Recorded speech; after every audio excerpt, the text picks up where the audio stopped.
Peter Canavan, GAA expert. Donegal and Galway delivered when it mattered in championship football. Peter Canavan column. Peter Canavan reflects on Donegal and Galway's big championship wins over Armagh and Mayo respectively, and ponders the four teams' championship credentials. Sky Sports Live football coverage continues on Saturday with Monaghan vs Down and Wexford vs Dublin. Last week I wrote about why Donegal and Galway were set up for victories in Sunday's big championship games.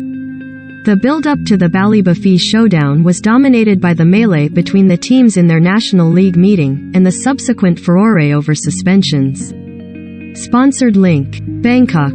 Weithiling Thun $250 ni PTT Leia Hun Shuan Fo Srong Ray Di Phime Time. Financial trends. Recommended by. I felt it would bring Donegal closer together.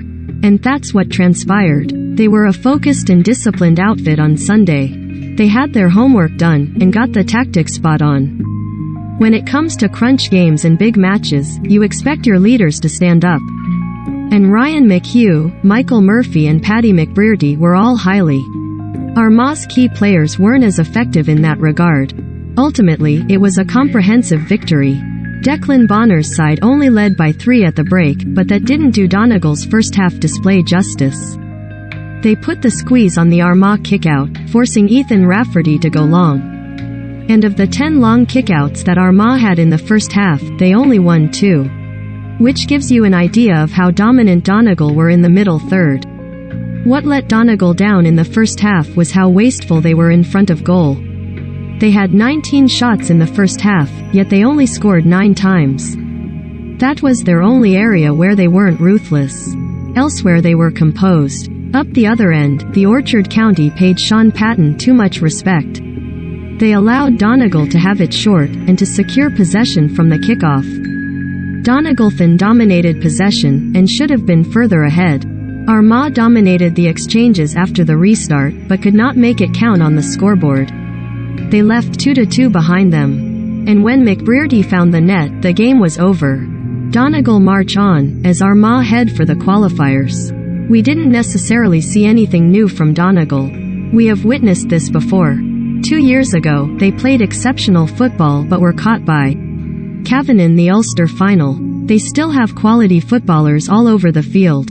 Shane O'Donnell, Peter Mogan and Brendan McCole have added to the team, while Michael Longan and Jason McGee are emerging as top-class footballers. It remains to be seen if they have the consistency to go deep into the championship. As for Armagh, they have a young age profile and have had a successful year up to this point. This will be a sore defeat. But they have time to bounce back. No team will want to draw them in the qualifiers. But like so many occasions when teams enter the back door, it comes down to the leaders in the panel. They determine how quickly a team gets back on track. They set the standards in training. I think those players are in the Armagh setup, and they will be keen to have a run in this championship. Galway deliver against Mayo. I felt there was a big game in Galway.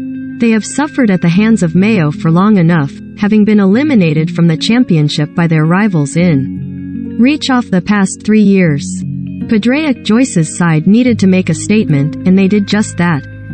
It was a good time to be catching Mayo, given the injuries in James Horan's squad. Killian O'Connor probably needed another match under his belt. Mayo had opportunities but were not clinical enough. But credit must go to the tribesmen. They have quality footballers all over the park. Joyce played with the double sweeper, it worked really well for them and they were able to counter with pace. In Paul Conroy, they have a player who is in the form of his life at the minute. A fantastic footballer off right and left. It was a victory that Galway football badly needed. As for Mayo, they have a 6-week break to get back on the horse before the qualifiers. And that could suit them. Horan will know they had the chances to win that game. And they have time to get the injured players back on the pitch.